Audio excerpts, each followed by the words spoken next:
Salut à toi, bienvenue pour ce 24e jour de randonnée sur les chemins de Saint-Jacques-de-Compostelle. Alors attends, je me décale un peu parce que j'ai le soleil en plein à la face. Eh bien aujourd'hui, ça fait un mois que je suis parti, puisque je suis parti le 5 avril depuis le Puy-en-Velay.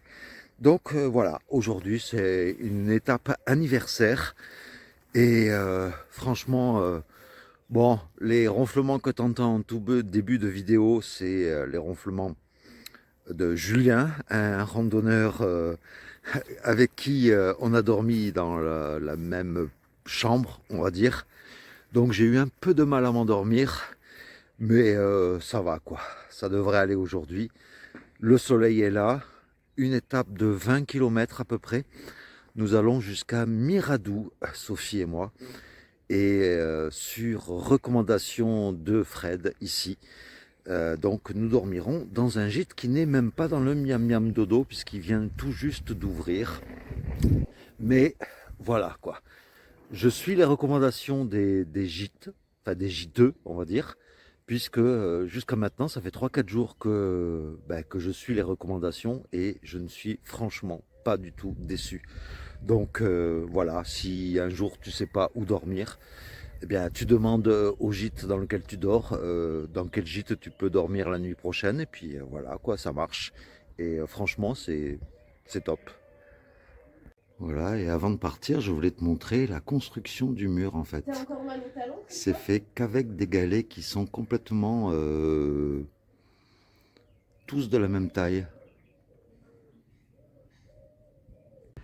Voici la Garonne, nous quittons donc Espalais et juste en hauteur, il y a le village de Haut-Villars. Et là donc nous traversons la Garonne sur ce grand pont en fer. Nous voilà arrivés à la place centrale de Haut-Villars.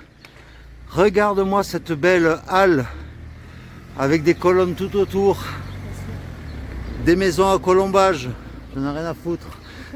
Le pèlerin est prioritaire. C'est très joli Haut-Villars.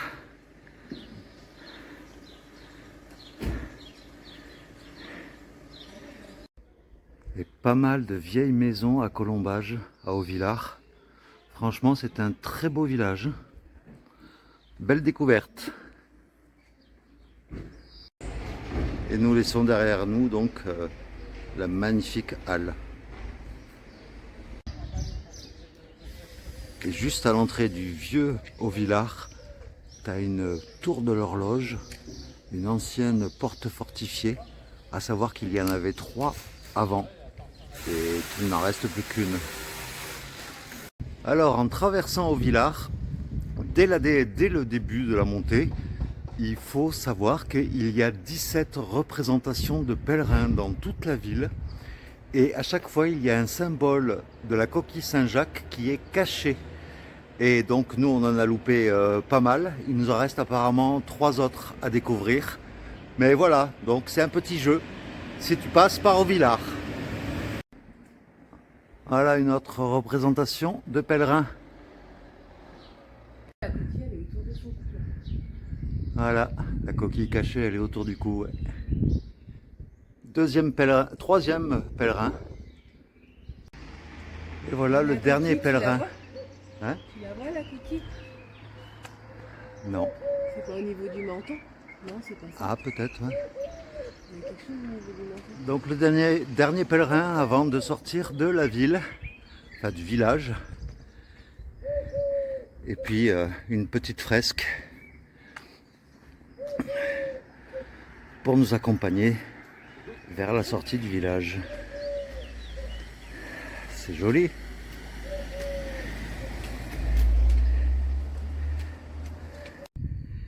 Et après la montée, bien sûr, hein, comme d'habitude, toujours une belle vue. Et là, une vue sur Haut-Villars, de loin. Et voilà, hein, vous connaissez le dicton. Après une montée difficile, vous avez des paysages sublimes. Bon, là, on a une vue sur la vallée. Mais Donc voilà, après avoir pris les provisions à la boulangerie, être tombé donc sur une habitante d'Auvillard qui nous a indiqué l'histoire des 17 pèlerins dissimulés au travers du village, et bien là nous reprenons sérieusement la route. Il doit être 10 h du matin, je pense, à peu près. Oui, 11h moins 10. Ah oui, 11 h moins 10. Ouais, mais bon, voilà, on profite. Ça tombe bien parce que Sophie, elle a la même philosophie du chemin que moi. Donc voilà, ce matin, on a bien discuté avec Fred, celui qui tenait le gîte. Et franchement, c'est quelqu'un de super. Donc là, on a de la chance aujourd'hui. On a du soleil. Et on a presque le si, le sexe et le sun, quoi. Enfin, on a le sun, mais pas le si et le sexe. Bon, le chemin de Compostelle, hein, c'est aussi de passer sous des autoroutes. Et notamment là, l'autoroute A62 qui relie Bordeaux à Toulouse. Voilà, Sophie vient de sortir de faire son petit pipi dans le buisson. Et puis voilà, comme ça, en attendant, on profite du paysage. Bon, là, c'est que de l'herbe, hein, mais bon, ça reste calme quand même. Nous sommes au village de Bardigue. Et là, une belle allée de platanes dans le village, en forme d'arche. Voilà, une petite pause pèlerin. C'est quand même sympa, hein. Merci à ces particuliers qui mettent à disposition un petit coin à l'ombre. Donc merci messieurs dames de la maison en face. Et voilà, en traversant une petite forêt, on tombe sur ce panneau très sympathique du Tarn-et-Garonne qui nous souhaite bon un au revoir, quoi. Puisque dans quelques mètres, nous allons rentrer dans le Gers. Très sympa. Voilà, juste devant une maison. J'ai trouvé sympa de te montrer ça. Des pierres de rocaille, des cactus, carrément même. Et je trouve ça très joli. Avec même une glycine en arrière-plan. On se croirait au Mexique.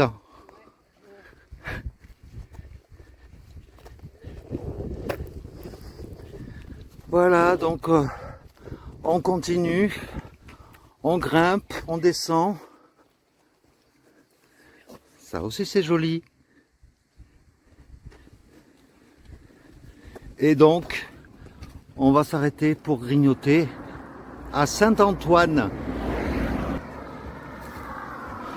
Voilà, on va donc s'arrêter à Saint-Antoine pour grignoter. Mais voilà, aujourd'hui c'est bien agréable. Il y a du soleil, mais il fait pas trop chaud ni trop froid, quoi. À l'entrée du village de Saint-Antoine, je trouve ce panneau pour indiquer les routes les chemins de Saint-Jacques-de-Compostelle très joli.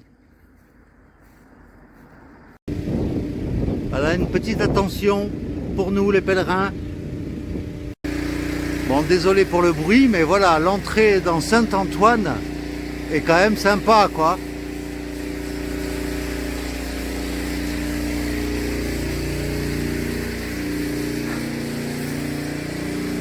Voilà, on sait qu'on est là sur le chemin de Compostelle. Très sympa la godasse. Et voilà l'entrée dans Saint-Antoine, c'est quand même sympa, hein. Regardez-moi ces belles entrées, ces belles baraques.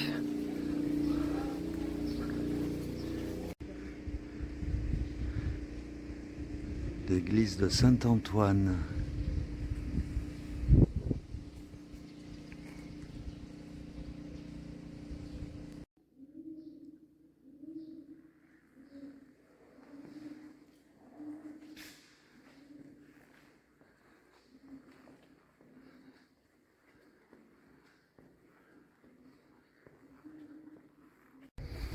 Donc voilà, on se pose sur table et banc en pierre, comme les hommes de Néandertal.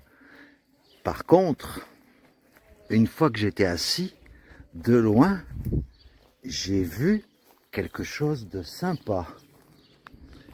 Donc voilà, ça fait du bien de se poser. Mais voilà, donc nous sommes dans le village de Saint-Antoine. Et là, au loin, j'ai vu une fontaine que je te montre tout de suite. Voilà, avec vraiment la fontaine spéciale randonneur, quoi.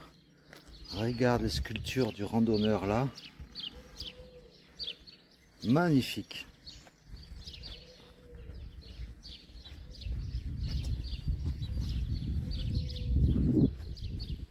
Très beau.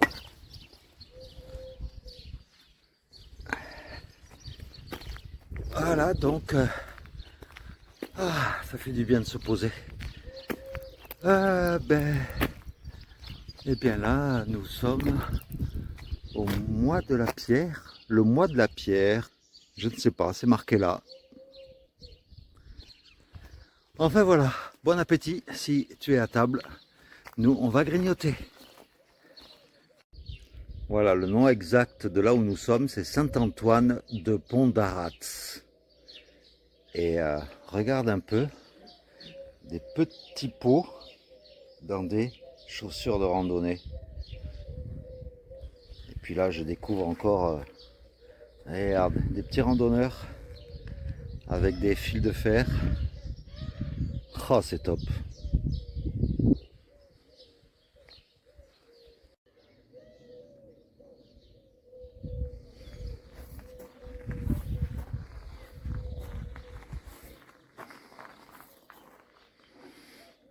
Magnifique statue d'Antoine le Grand.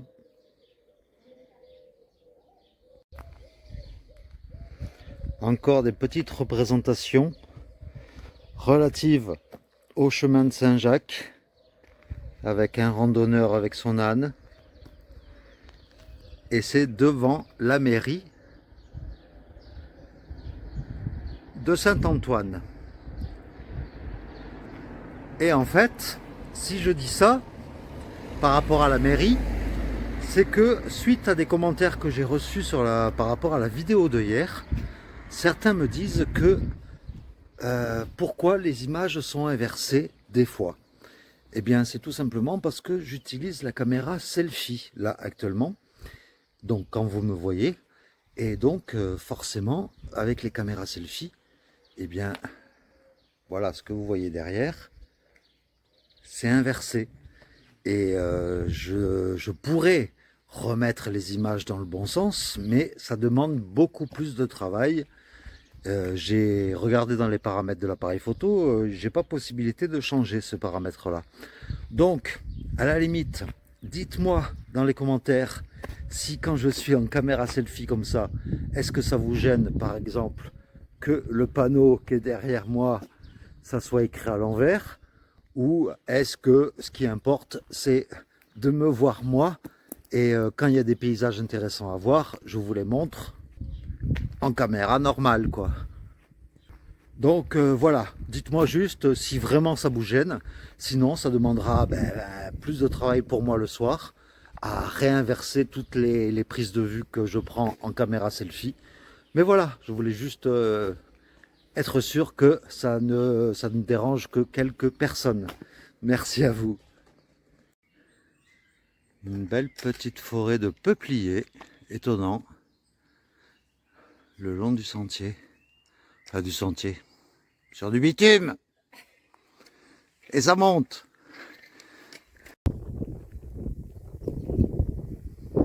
Joli, non? Ouais. Voilà, après la montée, comme toujours, de beaux paysages.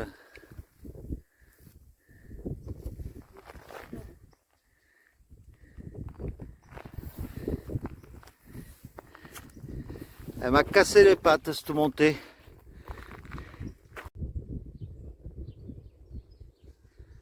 Voilà, une belle vue sur la vallée. C'est quand même joli. Et en plus de ça, une petite pause café. C'est cool. Alors Sophie et moi, on est complémentaires parce que moi, je déteste les montées et puis Sophie, ça la dérange pas. Alors que moi, là, dans les descentes, je suis hyper à l'aise, mais Sophie, non, elle est encore un peu crispée dans les descentes. Donc on a passé un accord, c'est-à-dire que dans les montées, Sophie va me porter, et puis dans les descentes, ben, c'est moi qui vais la porter. Voilà, c'est un bon deal, non?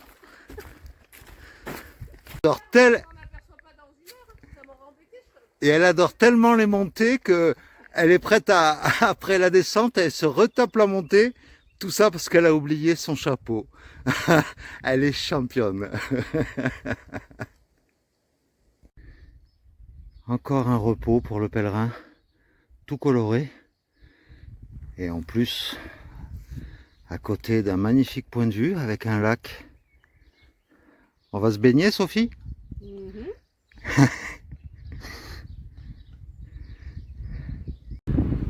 Bon, désolé s'il y a du vent, mais voilà, je tenais quand même à te montrer ce beau panorama. Ça vaut le coup, non? Voilà, nous sommes à Flamarens, et à Flamarens, il y a une église assez particulière que je vais te faire découvrir tout de suite. Alors, ceci est l'église Saint-Saturnin. Elle a été consacrée et achevée en 1545 et elle a été en grande partie endommagée par les protestants en 1562, en partie détruite. Et donc elle est restée comme ça dans son état. Et au fur et à mesure des années, bien sûr, il y a la charpente qui s'est écroulée. Elle n'a jamais été en fait restaurée. Et du coup, ça donne un mur béant de l'église.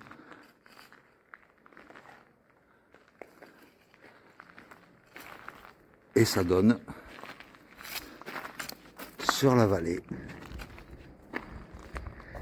C'est un monument qui a morflé, mais qui est toujours là, quoi. Et juste à côté de l'église, un magnifique château avec une tour en très bon état. Voilà, dernière grosse montée pour arriver à Miradou avec, je sais pas si tu te rappelles, au début des vidéos, j'avais la cuisse droite qui chauffait, qui avait été guérie grâce à la magnétisation d'une femme. Et bien aujourd'hui, c'est la cuisse gauche qui me brûle. Donc j'y vais mollo, mais les derniers kilomètres sont assez douloureux. Mais je vais y arriver comme d'habitude.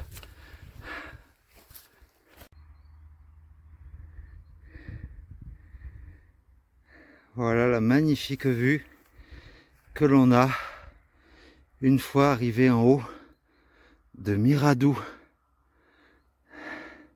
Sacrée grimpette, mais voilà la récompense, quoi. Alors voilà, on est arrivé à Miradou. Donc on arrive de la rue en face. Et le gîte qui n'est pas encore répertorié sur le Miam Miam Dodo, en fait, il est juste en face. Quand tu arrives à ce carrefour, ça s'appelle donc Chez vous, chez nous. C'est juste là. Et donc c'est tenu par un couple, je ne me rappelle plus de leur prénom, mais très bien accueilli. C'est un tout nouveau gîte, donc ils sont encore un peu en travaux, mais ils accueillent très chaleureusement. Et donc voilà, donc on a bien discuté avec eux dans le jardin, très sympa, très cool. Et encore un gîte sur recommandation, donc tu vois, hein, que de bonnes nouvelles. Et pour information, ici on est vraiment à la pointe nord-est du Gers, puisque nous sommes pas loin du Tarn-et-Garonne et nous sommes pas loin non plus du Lot-et-Garonne, puisque nous sommes à 12 km d'Astafort. Astafort, si ça te dit quelque chose, c'est là où habite Francis Cabrel. voilà, à Stafford, dans le Lot-et-Garonne. Donc voilà, on est dans plein cœur du sud-ouest. Et puis voilà quoi, donc tout va bien. Donc bien voilà, on va faire un petit tour en ville. S'il y a des choses intéressantes, bien sûr, je ne manquerai pas de te les montrer. Et puis voilà quoi, hein, comme d'habitude. Voilà. Dès qu'on rentre dans le gîte chez nous, chez vous, un très beau salon, magnifique, avec une cheminée centrale. Regarde un peu, pierre apparente et poutre apparente. Et donc Sophie et moi, nous sommes dans la chambre bleue. Donc Sophie est ici, moi je vais me poser ici. Et voilà quoi, avec une déco très sympa. Et il y a plein d'autres chambres, il y a un dortoir en travaux pour accueillir jusqu'à une dizaine de pèlerins à peu près. Et c'est sympa quoi. Un autre type de chambre par exemple, avec un grand lit. Et la salle de bain qui est topissime. Une grande douche à l'italienne. C'est vraiment top. Alors je voulais juste te montrer des photos que j'ai oublié d'intégrer dans le montage de hier, dans la vidéo de hier. C'est des photos que j'ai prises avec Patrick au départ du gîte Aliénor de Moissac et des photos d'aujourd'hui avec Fred ce matin avec Sophie juste avant de partir. Voilà, c'est des photos qui sont... Voilà, qui montrent bien que les gens ici sont très cool. Eh bien, j'espère que la vidéo d'aujourd'hui t'aura plu. On a, nous, particulièrement passé une très bonne étape, malgré ma petite douleur, mais bon, c'est déjà du passé. Et franchement, ça a été du soleil, de beaux paysages, et en plus, dans les jours à venir, ils prévoient également que du soleil, donc c'est royal. Donc, j'espère que la vidéo t'aura plu, et puis, ben, je te retrouve demain, toujours avec Sophie. Et cette fois-ci, normalement, on devrait aller vers Lectoure. Donc c'est une grande ville. Donc je pense qu'il y a des choses sympas à voir. En plus, je crois qu'il y a des thermes à voir et pour se tremper le cul dedans. Donc c'est merveilleux. Donc je te laisse sur un magnifique paysage que l'on admire si tu te balades un peu dans Miradou. Donc voilà, je te fais plein de gros bisous et puis je te dis à demain alors. Ciao.